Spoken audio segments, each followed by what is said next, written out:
What's up everyone and welcome back to another tutorial. Today we're going to see how to get free dice on Monopoly Go.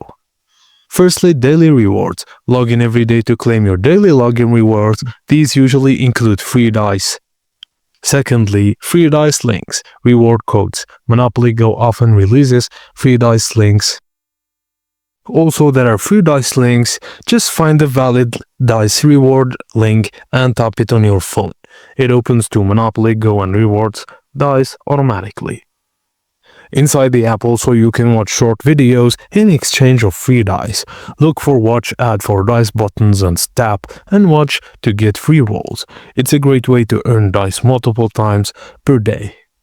And finally, complete missions to earn dice. Win matches, land on special tiles and finish daily and weekly missions.